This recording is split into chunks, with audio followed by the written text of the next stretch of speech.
പെരുന്നാൾ ഇങ്ങെത്തി. ആഘോഷങ്ങൾക്ക് വർണ്ണപ്പകിട്ടേക്കാൻ ചേലക്കരയുടെ സ്വന്തം നിറഫാബും ഒരുങ്ങിക്കഴിഞ്ഞു. ജെന്റ്സിനും ലേഡീസിനും കിഡ്സിനുമായുള്ള റെഡിമെയ്ഡ് വസ്ത്രങ്ങളുടെ ഏറ്റവും പുതിയ കളക്ഷൻസ് ഞങ്ങൾ ഒരുക്കിയിരിക്കുന്നു. ട്രെൻഡിനനുസരിച്ച് നിങ്ങൾക്ക് പർച്ചേസ് ചെയ്യാം, അതും ആകർഷകമായ ഓഫറുകളോടെ. ഏറ്റവും മികച്ച കസ്റ്റമർ സർവീസ് ഞങ്ങൾ ഉറപ്പാക്കുന്നു. നിറഫാബ്, മേപ്പാടം, ചേലക്കര. കഥകളി കുലപതി കലാമണ്ഡലം ഗോപി ആശാൻ അരനൂറ്റാണ്ടുകാലത്തെ കലാസഭയ്ക്ക് ശേഷം അരങ്ങൊഴിയുന്നു. തീരെ വയ്യാത്ത കാരണം ശാരീരികമായിട്ട് മാത്രമല്ല, എൻ്റെ അരയ്ക്കുന്ന കിഴിപ്പിട്ട് കാലിന് ആണ് പ്രധാന വിഷമമുള്ളത്. എന്താ വെച്ചാൽ ഒരു ബലലിയായ, പിന്നെ കാലിൻ്റെ മുട്ട് തേയ്മാനുണ്ട്. ഈ രണ്ടുമാണ് ഇപ്പോൾ പ്രധാന കാരണം. കഥകളിക്കാണെങ്കിൽ എപ്പോഴും ഈ ഉടുത്തുകെട്ട് എന്ന് പറഞ്ഞിട്ടുണ്ട്. അത് ഉണ്ടെന്ന് പറഞ്ഞാൽ അറിയാം, മിക്ക ആൾക്കാർക്കും അറിയാം. അത് എങ്ങനെ കിരീടം വെച്ച വേഷങ്ങൾക്ക്, അതായത് പല വേഷങ്ങളുണ്ടല്ലോ, പച്ചവേഷം, കത്തിവേഷം, താടി വേഷം ഒക്കെ ഉണ്ട്. അതിനൊക്കെ ഈ ഉടുത്തുകെട്ട് വേണം. ഈ ഉടുത്തുകെട്ട് വരുമ്പോഴേക്കും എന്തുണ്ടെന്ന് വിചാരിച്ചിട്ടുണ്ടെങ്കിൽ അരയ്ക്കുന്ന കിഴിപ്പിട്ട് വളരെ വിലക്കുറവ് വരികയാണ്. സ്വതവേ തന്നെ ശരീരം കുറച്ച് കൂടുതലായി, തടി കുറച്ച് കൂടുതലായി കഴിഞ്ഞാൽ തന്നെ കാലിന് ബലം കുറഞ്ഞുകൊണ്ടിരിക്കും. അല്ല സാധാരണ ഇതിപ്പോൾ അതല്ലാതെ തന്നെ ശരീരം കുറച്ച് തടിച്ചിട്ടാണ് എങ്കിൽ പോലും അതിനേക്കാളും കൂടുതൽ കാലിൻ്റെ തളർച്ച കാരണം. തളർച്ച എന്ന് പറഞ്ഞിട്ടുണ്ടെങ്കിൽ നമുക്ക് നിൽക്കാൻ വയ്യ, അധികം നേരം നിൽക്കുകയ്യ.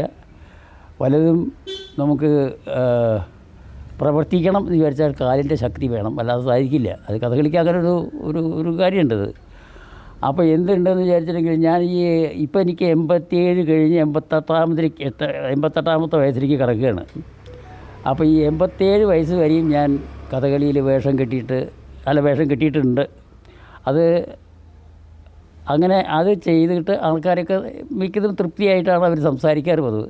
അപ്പോൾ വെച്ചാൽ അവരുടെ ആസ്വാദന ശേഷി അങ്ങേയറ്റം എന്നെ അറിയിക്കാറുണ്ട്, സന്തോഷമായിട്ട് പ്രതികരിക്കാറുണ്ട്.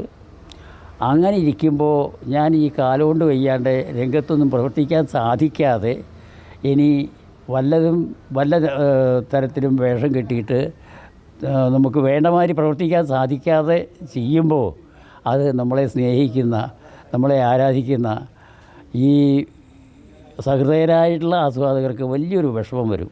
അപ്പോൾ അവരുടെ വിഷമം ഇല്ലാതെയാക്കി തീർക്കാൻ നല്ലത് ഞാൻ ഒഴിഞ്ഞു മാറുകയാണ് നല്ലത് തോന്നി.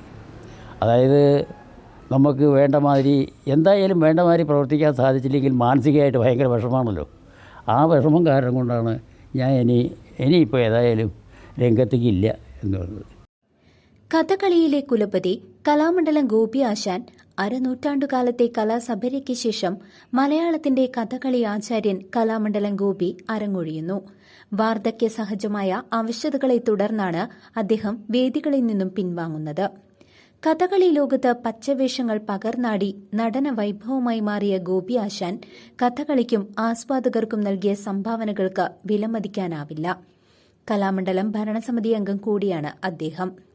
കലാമണ്ഡലം കൃഷ്ണൻകുട്ടി നായർക്കും രാമൻകുട്ടി നായർക്കും ശേഷം കഥകളി ലോകം കണ്ട ഏറ്റവും മികച്ച അഭിനയ പ്രതിഭയാണ് ഗോപി ആശാൻ.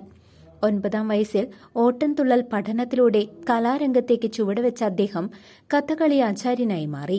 അരനൂറ്റാണ്ടുകാലം ലോകത്തിന്റെ വിവിധ ഭാഗങ്ങളിലൂടെ സഞ്ചരിച്ച് ആസ്വാദകരുടെ മനസ്സ് കീഴടക്കി. പ്രായവും ശാരീരിക അവശതകളും തടസ്സമായപ്പോൾ തന്റെ 87ാം വയസ്സിലാണ് ഗോപി ആശാൻ വേദി വിട്ടൊഴിയുന്നതായി ഔദ്യോഗികമായി പറയുന്നത്. ജനുവരിയിൽ തന്റെ കവിതാ സമാഹാരമായ മനോരഥത്തിന്റെ പ്രകാശന ചടങ്ങിൽ വിരമിക്കലിനെക്കുറിച്ച് സൂചന നൽകിയിരുന്നുവെങ്കിലും ഇത്ര വേഗം അതുണ്ടാകുമെന്ന് ആരും പ്രതീക്ഷിച്ചിരുന്നില്ല. തൃശൂർ പെരിങ്ങോട് ചാലിശ്ശേരിക്കടുത്ത് കോതച്ചിറയിൽ ജനിച്ച അദ്ദേഹത്തിന്റെ യഥാർത്ഥ പേര് വടക്കേ മനാലത്ത് ഗോവിന്ദൻ എന്നാണ്. കുടുംബം നേരിട്ട കൊടിയ ദാരിദ്ര്യമാണ് ഗോപിയെ കഥകളി നടനാക്കി മാറ്റിയതെന്ന് അദ്ദേഹം തന്നെ മുൻപ് പറഞ്ഞിട്ടുണ്ട്. ഭീമനായും ബാഹുകനായും നളനായും അരങ്ങുകൾ കീഴടക്കിയ ഗോപി ആശാന്റെ നടന വൈഭവവും പകർനാട്ടങ്ങളും ലോകം തിരിച്ചറിഞ്ഞത് പച്ചവേഷങ്ങളിലൂടെയാണ്. 1957 കലാമണ്ഡലത്തിൽ അധ്യാപകനായി ചേർന്ന ഗോപി ആശാൻ കൽപ്പിത സർവകലാശാലയുടെ പ്രധാന അധ്യാപകനായി 1992 ജോലിയിൽ നിന്നും വിരമിക്കുന്നത്. നീണ്ട 50 വർഷക്കാലവും ഗുരുവായൂർ കോട്ടക്കൽ ക്ഷേത്രോത്സവങ്ങളിൽ മുടങ്ങാതെ കഥകളി അവതരിപ്പിക്കാനായ അപൂർവം പ്രതിഭകളിൽ ഒരാളും കൂടിയാണ് ആശാൻ. കഥകളിയിലെ കല്ലുവഴി ചിട്ടയെ ജനപ്രിയമാക്കിയതിൽ പത്മശ്രീ കലാമണ്ഡലം ഗോപിയുടെ പങ്കോളം വരില്ല മറ്റൊന്നുമെന്നാണ് അദ്ദേഹം മരങ്ങൊഴിഞ്ഞ് പിൻവാങ്ങുമ്പോൾ നാട്യകലാരംഗം ഒന്നാകെ ഓർത്തെടുക്കുന്നത്. അപ്പോൾ അങ്ങനത്തേന് മാത്രം പോയിട്ട് ഇങ്ങനെ അച്ഛൻ എൻ്റെ മക്കളെ എന്നെ അച്ഛൻ ഇങ്ങനെ വെറുതെ ഇരിക്കുക ഏതായാലും ഇപ്പോൾ. അപ്പോൾ അച്ഛൻ്റെ മനസ്സിന് സന്തോഷം ഉണ്ടാക്കാൻ വേണ്ടിയിട്ട് അവരൊരു അവാർഡ് തീരുമാനിച്ചു. അവാർഡ് എന്ന് പറഞ്ഞെങ്കിൽ കഥകളി 30-നും 50-നും അച്ഛാൽ 30 വയസ്സ് മുതൽ 50 വയസ്സ് വരെയുള്ള കഥകളി വേഷക്കാർക്ക് ആർക്കെങ്കിലും ഒരാൾക്ക് ഒരു അവാർഡ് കൊടുക്കാം എന്ന് തീരുമാനിച്ചു. 25,000 രൂപ പ്രതിഫലം. അപ്പോൾ അത് എങ്ങനെയെന്ന് വിചാരിച്ചിട്ടുണ്ടെങ്കിൽ ഏപ്രിൽ ഈ അപേക്ഷ ക്ഷണിച്ചും കൊണ്ടാണ്. കാരണം ഈ ഏപ്രിൽ 14-ാം തീയതിക്ക് എല്ലാ അപേക്ഷയും കിട്ടണം. ഈ അപേക്ഷ ക്ഷണിക്കാൻ കാരണം എന്താ വെച്ചാൽ ഒരാൾക്ക് മാത്രമായിട്ട് തിരഞ്ഞെടുക്കാൻ എന്നെ സംബന്ധിച്ച് ഈ കഥകളിയിൽ പങ്കെടുക്കുന്ന എല്ലാവരും വേഷക്കാരും ഗായകരും മേളക്കാരും എല്ലാവരും എനിക്ക് വേണ്ടപ്പെട്ടവരാണ്. അതേപോലെ തന്നെ എൻ്റെ മക്കൾക്കും വേണ്ടപ്പെട്ടവരാണ്. അപ്പോൾ ഒരാളെ തിരഞ്ഞെടുക്കാൻ ബുദ്ധിമുട്ടാണ്. അതിന് കാരണം കൊണ്ട് അവർ കുട്ടികളെ എന്ത് ചെയ്തു? കുട്ടികളെ വെച്ചാൽ വേറെ ആരുമല്ല, ജയപ്രകാശനും രഘുരാജനും അല്ല ജയരാജനും രഘുരാജനും ഇവർ 2 പേരും കൂട്ടാണ്. 2 മക്കളാണ് എനിക്കുള്ളത്. ആ 2 പേരും കൂട്ടാണ് അപ്പോൾ തീരുമാനിച്ചത്. അപ്പോൾ നറുക്കിട്ടെടുക്കുക എന്ന് തീരുമാനിച്ചു. അങ്ങനെ നറുക്കിട്ടിട്ട് മെയ് 1-ാം തീയതി അവരുടെ വാർഷികമാണ്. ഇവിടെ ഒരു കലാക്ഷേത്രമുണ്ട്, ഗുരുകൃപ കലാക്ഷേത്രമുണ്ട്. അതിൽ വെച്ചിട്ട് നറുക്കിട്ടെടുക്കുക എന്ന് തീരുമാനിച്ചു. ആ തീരുമാനം പരസ്യം ചെയ്തിട്ടുമുണ്ട്.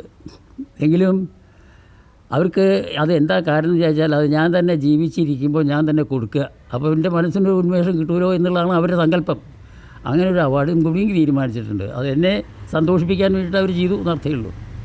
അപ്പോൾ എന്തായാലും നമുക്ക് നിരാശപ്പെട്ടുകൊണ്ടാണ് ഞാൻ ഇരിക്കുന്നത്. കാരണം കഥകളിയിൽ വേഷം കിട്ടി എനിക്ക് മതിയായിട്ടില്ല, ഇനിയും കെട്ടണം തന്നെയാണ് ആഗ്രഹം.